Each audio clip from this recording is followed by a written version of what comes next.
Hello friends, शौर्य classes में आपका एक बार फिर से स्वागत है। तो आज का जो वीडियो है वो है यूपी ट्रिपल एस सी 1 दरोगा की जो भर्ती चल रही थी, जिसका एग्ज़ाम अभी आपका 30 अप्रैल का था। 30 अप्रैल का एग्ज़ाम था, जहां पर 701 जो कुल पद थे, 701 पद थे, जिसके सापेक्ष आयोग ने 19,227 बच्चों को पीईटी के आधार पर सिलेक्ट किया था। किसके लिए? मेंस एग्ज़ाम के लिए। तो यहाँ पे मैंने वर्ग दिए हैं, कुल पदों की संख्या और पीईटी की कट ऑफ के अनुसार जो 19,227 बच्चे सिलेक्ट हुए थे, उनका ये पीईटी कट ऑफ है।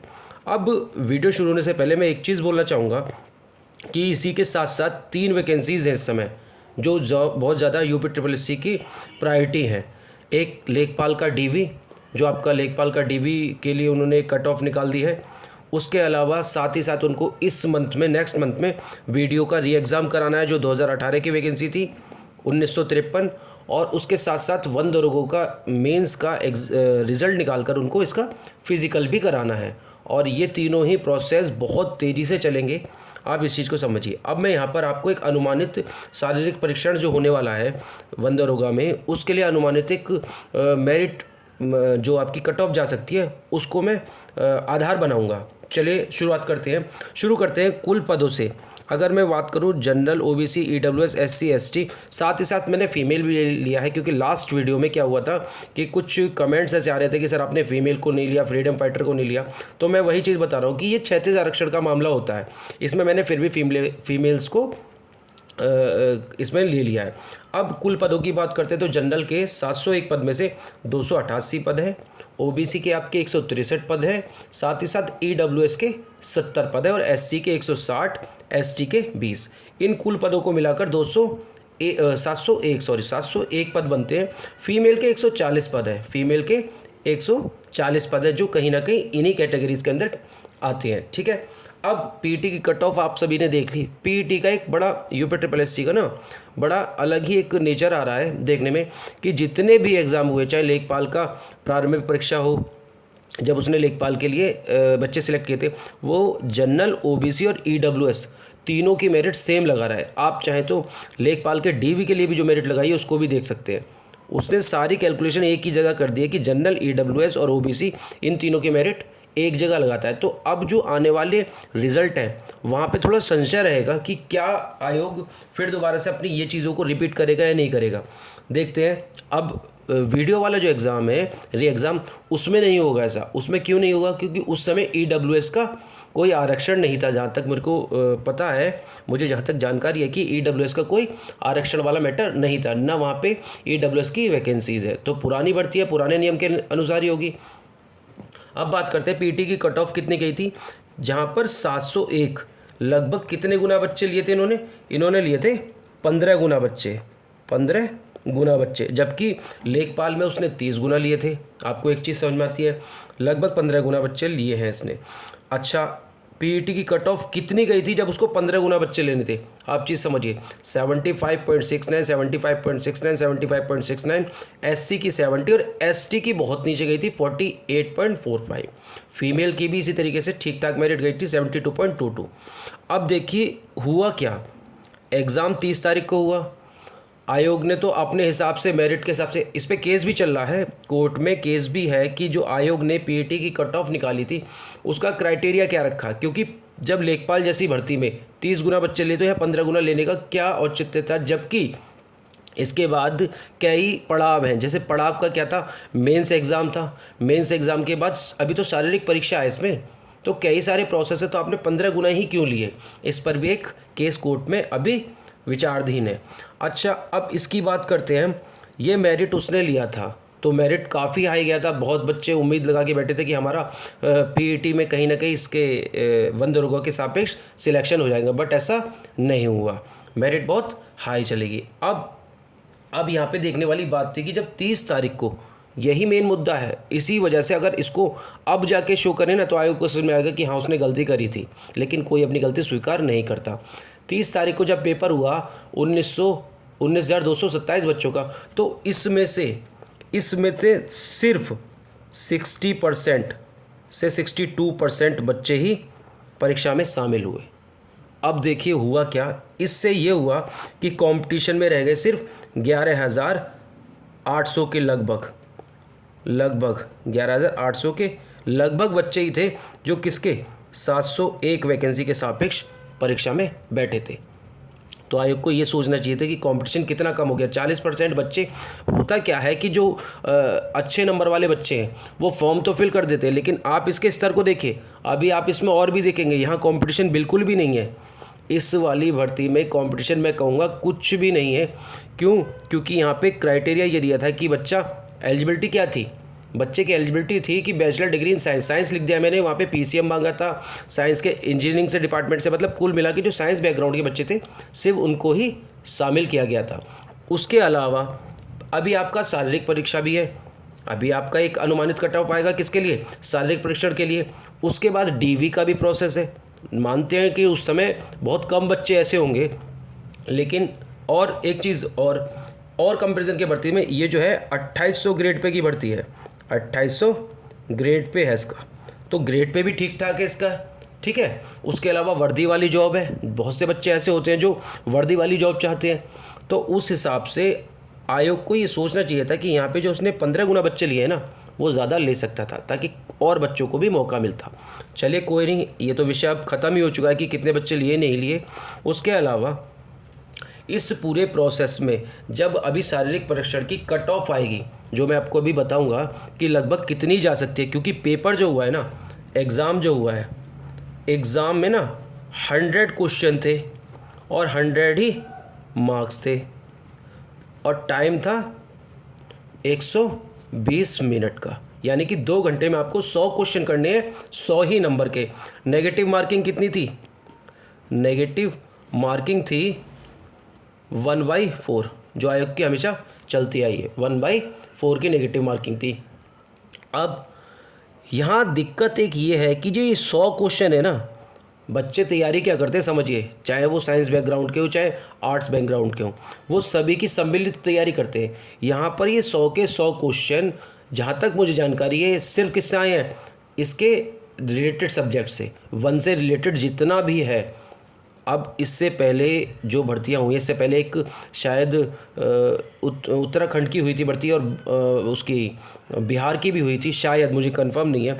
तो बच्चों के पास कंटेंट तो था नहीं, आयोग के पास क्वेश्चन की भरमार थी, तो पेपर भी उन्होंने कोई ऐसा टफ नहीं बनाया होगा, ना ही इतना आसान बनाया होगा। मॉडरेट पेपर जो बनता है वही बनता आएगा।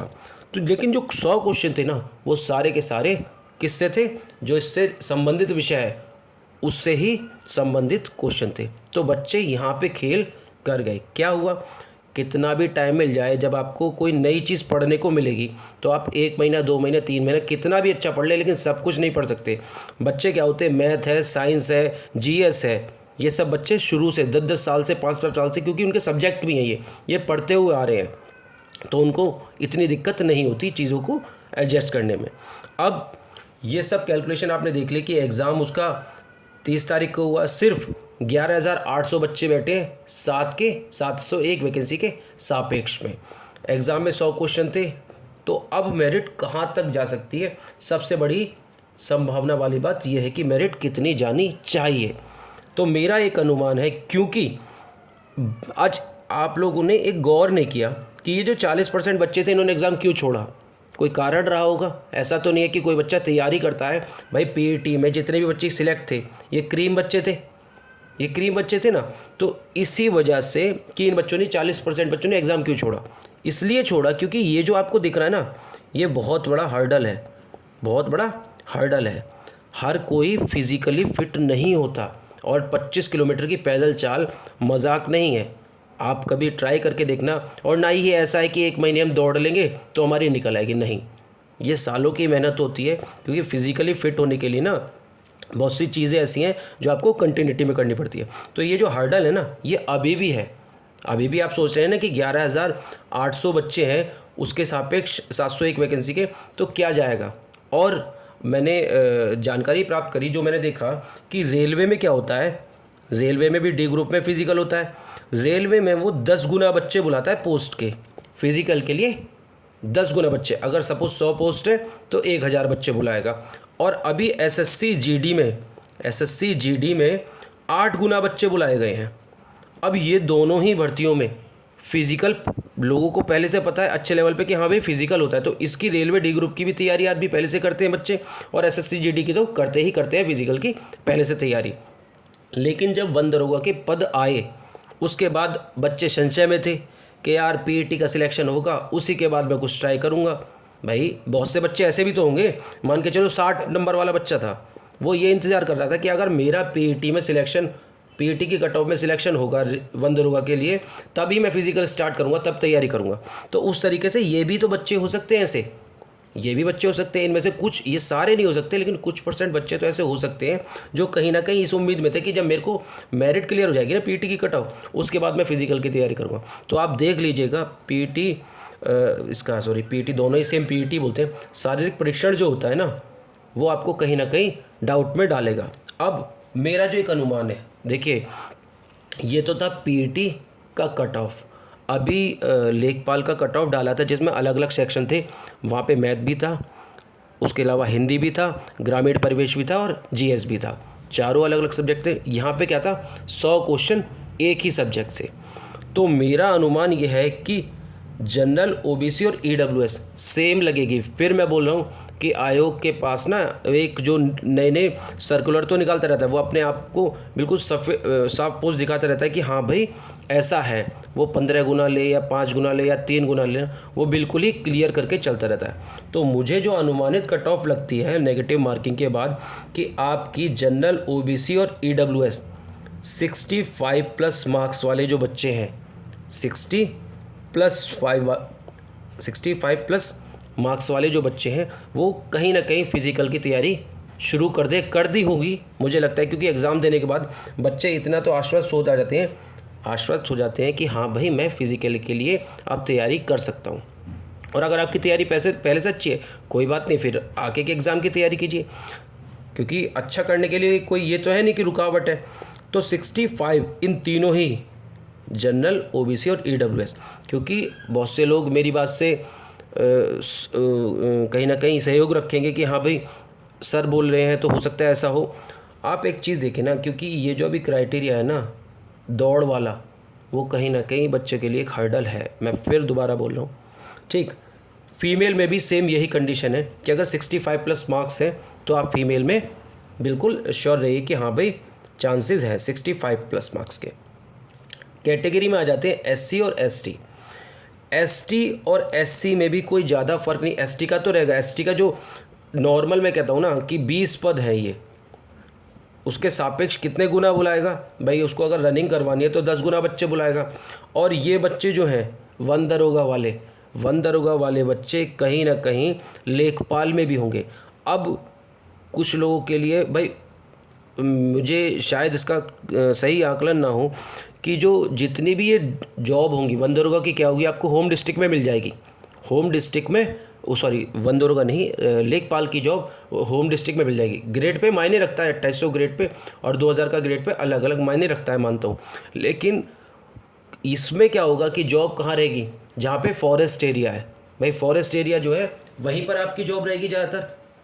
तो उस हिसाब से बच्चे हो सकते हैं कि यहाँ पर स्किप कर लेखपाल को सिलेक्ट कर लें या किसी अन्य भर्ती में सिलेक्ट हो जाए। तो एसटी की जो मेरिट है ना, अगर मैं पीईटी की देखता हूँ तो जो बच्चे 50+ करके आए हैं, 50+, वो श्योर रहें कि उनका नंबर बड़े आराम से आ जाएगा। मेरा एक अनुमान है कि 50+ एसटी वाले तो श्योर ही रहें। अब इन दोनों के बीच में 65 और 50 के बीच में सिर्फ बचता है एससी कैटेगरी का बच्चा। एससी कैटेगरी का बच्चा भी 55+ मार्क्स अगर है तो वो भी एक बार को फिज़िकल की तैयारी कर सकता है। क्यों? क्योंकि अभी एससी में 10 गुना बच्चे यहाँ से बुलाए जाएंगे। भाई 701 वैकेंसी है, अगर मैं कहता हूँ फिज़िकल के लिए उसने 10 गुना बच्चे बुलाए जो नियम कहता है, तो फिज़िकल के लिए 7000 बच्चे कहीं ना कहीं और आएंगे। 7010 बच्चे उसको सिलेक्ट करने हैं। इसी तरीके से एससी में उसको 10 गुने का मतलब 1600 बच्चे सिलेक्ट करने हैं। तो आप समझिए ना कि वन दरोगा में भी वही बच्चे हैं, लेखपाल में भी वही बच्चे हैं, और इन दोनों में से ही जो कहते हैं ना एक मिला के कुछ बच्चे ऐसे जो वीडियो की भी तैयारी कर रहे होंगे। तो हर बच्चे की प्रायोरिटी अलग अलग है। तो ये मेरा कैलकुलेशन या अनुमान है। हो सकता है कोई इससे पक्ष में है, कोई विपक्ष में है, वो अपना अपना ओपिनियन है। मेरा एक अनुमान था, वो मैंने अनुमान आपके सामने रखा। अब इसको आप किस तरीके से लेते हैं वो देखिए। बट जिन बच्चों ने परीक्षा अच्छे से दी और मार्क्स अच्छे हैं, वो फिज़िकल की तैयारी ज़रूर करें, क्योंकि अगर वो फिज़िकल, एक चीज़ और समझिए, मौसम का बहुत फ़र्क पड़ता है फिज़िकल पे। आप इस चीज़ को माने या ना माने, जो बच्चा तैयारी कर रहा है, जो बच्चा एसएससी जीडी की तैयारी कर रहा है, वो दोपहर में दौड़ लगाता है, या मानिए। लेकिन ये यूपी ट्रिपल एससी वन दरोगा वाले जो बैठे हैं ना, ये ऐसे भी हो सकते हैं जो घर में बैठ के सिर्फ पढ़ते ही रहते हो, फिज़िकल एक्टिविटी के नाम पर कुछ भी ना हो। और अगर फिज़िकल उन्होंने, आयोग ने, भाई 30 अप्रैल का पेपर हुआ है, आंसर की उन्होंने निकाल दिया है, जो मेन एग्ज़ाम है वो निकाल दिया है। उसके अलावा अभी अगर रिज़ल्ट निकालते हैं तो 1 से 2 महीने या 3 महीने के अंदर हो सकता है फिज़िकल हो जाए। और आपको पता है ये गर्मी का जो माहौल है ना भाई, जून जुलाई तक अगर मान के चलो इनका फिज़िकल करवा दिया, कोई नंबर ऑफ़ स्टूडेंट ज़्यादा है नहीं, एक ही बार एक दो बार में ही हो जाएगा इनका फाइनल। तो ये गर्मी में जो दौड़ना होता है ना, ये अलग होता है भाई। ऐसा तो है नहीं कि वो तुम्हें सुबह 5 बजे दौड़ाएंगे या शाम को दौड़ाएंगे, उनका तो अपना मन है, वो दोपहर में 1 बजे दौड़ा देंगे। तो 25 किलोमीटर 4 घंटे में आप इस चीज़ को ट्राई करके देखिए, वैसे ही प्रैक्टिस करके देखिए कि क्या आप कर पाएंगे या नहीं कर पाएंगे। ठीक है, तो ये था मेरा आकलन यूपी ट्रिपल एससी वन दरोगा पर। अगर आपको वीडियो अच्छा लगा हो तो लाइक और शेयर ज़रूर करें वीडियो, और कमेंट बॉक्स में अगर आपके डाउट हैं तो कमेंट बॉक्स में ज़रूर बताएं कि क्या संभावना मेरी ठीक है या इसमें भी कुछ फेरबदल किया जा सकता है। आज के लिए इतना ही, धन्यवाद।